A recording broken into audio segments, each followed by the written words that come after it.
right, NAIA football fans, this is Cory Thorpe back with another edition of the NAIAFBALL live show powered by AdCraft Custom Apparel and Merch, your custom apparel, merch, and all other things source since 1974. I am Cory Thorpe. Hoping that Angelo joins me here in a bit. Otherwise, as I get everything going, we'll get on going here, doing a full recap of the entire 2024 tournament. Watching the comments, so if you've got any comments, let them loose in the YouTube comments there. I'll be sure to get to them as fast as I can, but let's start it from day one, talking about the Wednesday games at Franklin Gateway, and it all started off with Baker Midland. Baker busts their way in, a 27-12 win over Midland, who, unfortunately, Midland honestly looked like they were better prepared for Kaiser than they were for Baker. But let's take a look at a couple of clips here.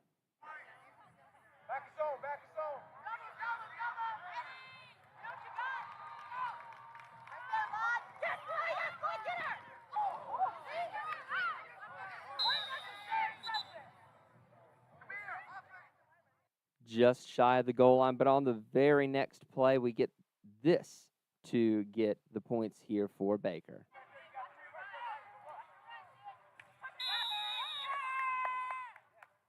As you can see, Baker makes it happen, sticks it in, and we have the 27-12 win there.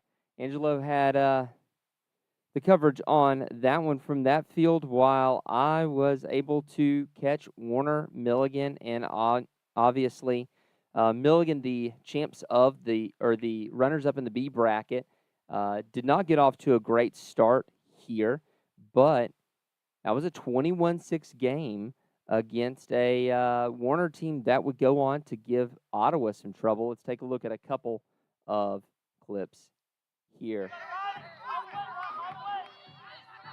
Ladwig's first start here, by the way.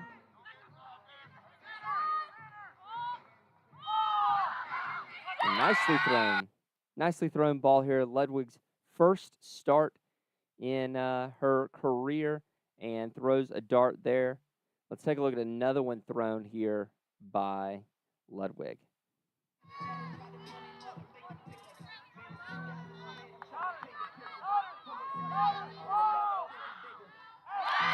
Nicely found on the run there for Ladwig. That would be pretty much, wrong score.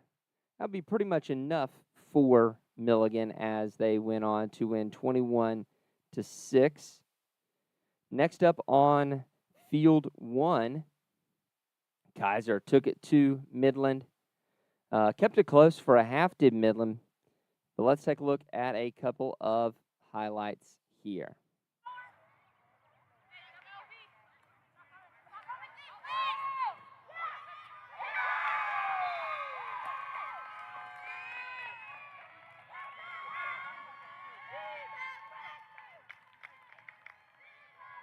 And you see it, Haley Young to Ashley Clam, a combination we will probably see a lot next year. But Midland would get one back here. Here's their score. Does a good job getting down the field.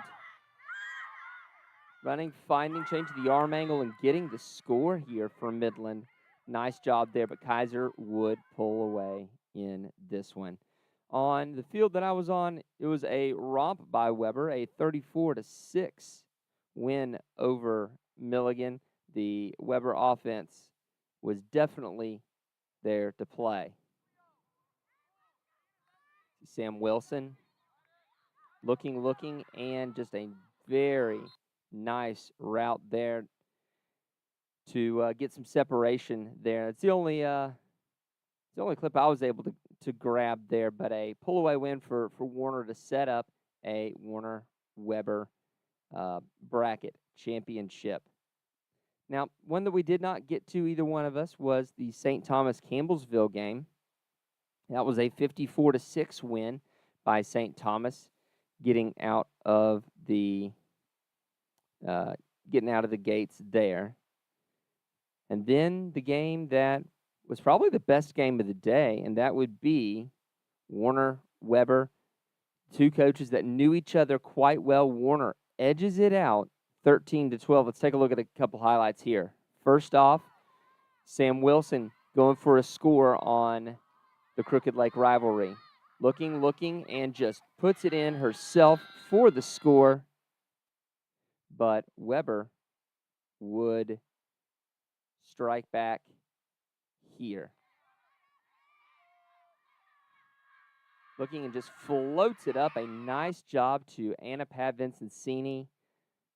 A real weapon. You can definitely tell that Warner team has some growing it's definitely going to be doing over the next season. And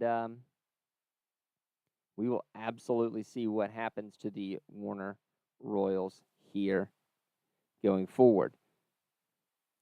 Back on field one, Kansas Wesleyan takes care of business against Reinhardt University. Of course, Reinhardt lost a couple of players prior to this game due to a pregame scuffle.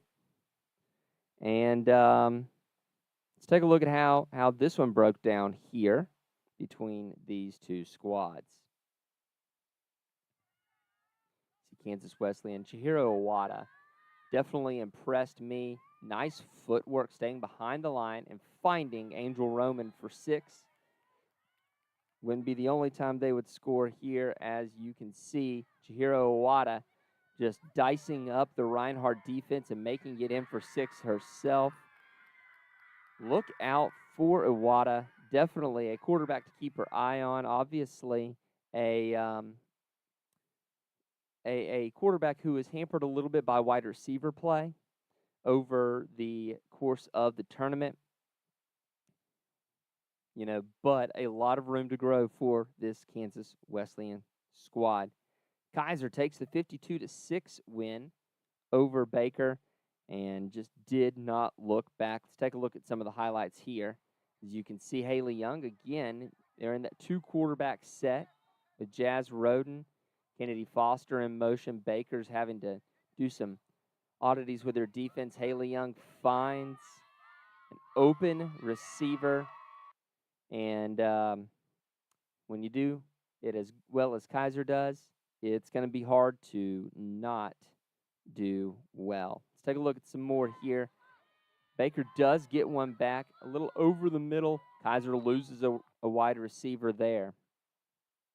But then, a little bit later, Kaiser finds a little bit more. Jazz Roden, just an easy pitch and catch right there to the corner. Beautifully thrown, nicely done, and Kaiser gets the win there in the pool. Ottawa, unfortunately, we don't have film over this one. 2 guys trying to cover 3 fields, and by this time, Angelo is making his way up to the dome to do some sound checking. Ottawa defeats Campbellsville 47-0, setting up that Ottawa-St. Thomas win. While over on field 3, Thomas takes a 71-0 win over Reinhardt, an absolute shellacking there for Thomas. And then was the game that we had kind of all waited for on the other field, Ottawa-St. Thomas. Ottawa gets it there, obviously, and Ottawa score late, and the personal foul taking away the inability to go for the special or the point after touchdown. One I do have a little bit of here is Thomas, Kansas Wesleyan. Thomas, this was a game that I thought would be a little bit closer, but Thomas did a great job of keeping Chihiro Iwata in check, gets that 33-7 win. Let's take a look at a couple of highlights here. Really, this one's a very ill-advised throw. but when you're Alexa Wilson, you can sometimes make that happen, especially when you got Nakara Brown on the other end. Kansas Wesleyan does get one back. Chihiro Iwata finds a wide receiver and gets 6 there, but Thomas would pull away in that contest. So that sets up our A and B brackets. Warner gets the gets their win there, a 14-0 win over Weber. This was a solid game where Warner was definitely in control throughout the matchup. And then going forward, Kaiser takes the 44-6 win over St. Thomas. St. Thomas looked a little worse for wear. Just couldn't get it done against Kaiser, who was going on all cylinders, looking ahead to that Ottawa matchup if they could get past Thomas. Midland gets past Campbellsville. This one was it was a whale of a thunderstorm happening at Franklin Gateway. We didn't have any eyes on this one, but Midland gets that 19-0 win against Campbellsville, eliminates the Tigers there, while Milligan gets past Reinhardt in what could possibly be called the surprise of the tournament, a 25-6 win. Actually, no, the surprise of the tournament is later. Milligan gets a great win over Reinhardt there, while Kansas Wesleyan dispatches fellow KCAC team Midland 14-0. Now, here is the surprise of the tournament. Milligan gets that win over Baker, 19-18, and clinches themselves a spot in the B bracket championship. And then we get to the A side in a great game in which Warner had a fantastic game plan against Ottawa, a 21-13 Ottawa win, but this one was definitely Warner had it there for the taking. Ottawa just did a little bit more to get the win. And then Thomas extended their scoreless streak against Kaiser University this season, a 20-0 win in which Thomas just did not have much going offensively. A game where Kaiser did all they needed to do and a little bit more to win. Jazz Roden was on point. The Kaiser secondary was on point. And then the B bracket championship, a 33-6 win for Kansas Wesleyan, who unfortunately Milligan had played their last card there against Baker. Kansas Wesleyan through the air just has a good enough game. 33-6. Chihiro Iwata was excellent in that game. Was on point. Unfortunately, was let down several times by the receiving corps, but it was enough in a 33-6 victory. And then Ottawa takes the four-peat, a 25-6 win over Kaiser that, after about the first half, was not really in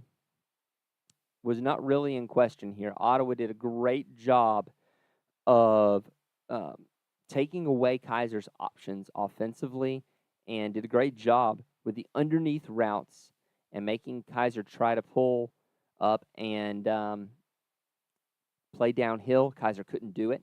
Ottawa found options and was able to get the 25-6 win over Kaiser, pulling the four-peat. So keep an eye out. Tomorrow we will be doing our normal podcast here after the flag season. It'll be Ottawa head coach Liz Sowers there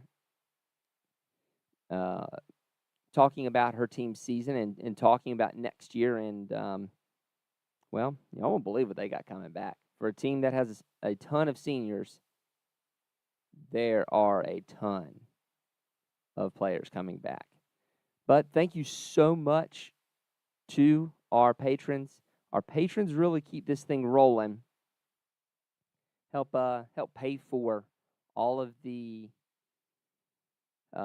trips here and the food and all of that fun stuff that we have to go through to make this happen for y'all. And they are DSU Cone, Bob Boone, Roger Meyer, Jeremy Vobble, Shirley LaBella, Fred Christensen, Jerry Quickle. Yeah, it said Shirley LaBella. Yeah. Ace Wellen, Brett, Marty Seabolt, Nick Ryan, Hayden Fringio, Kyle Gregory, Tyler Pierce, Justin Hoffman, Steve Speakman, Brian Shake, Julian Shager, Nate Soapbeer, Stephen Cutler, Julie Lout, Dale Norton, Nathan Moore, Dylan Gonzalez, Ryan, Jason Crawford, Dustin Wilkie, Charles A. Flowers, Todd Nix, Sean Chamberlain, Debbie, Zach Lance, and Josue Trujillo. They are our heroes. Thank you so much for a great year of NAIA football, flag football here.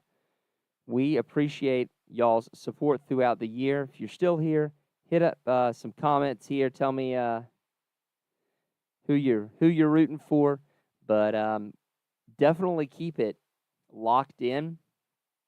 We have so much that we are looking forward to next year in regards to flag football to keep growing the game and growing our coverage of the game. You won't want to miss anything of what we debut for next year. Well, for Angelo Pontello, my partner in crime here on the NAIF Ball podcast for Flag, I am Cory Thorpe, and, well, we will see y'all next season. Thank you so much for your support.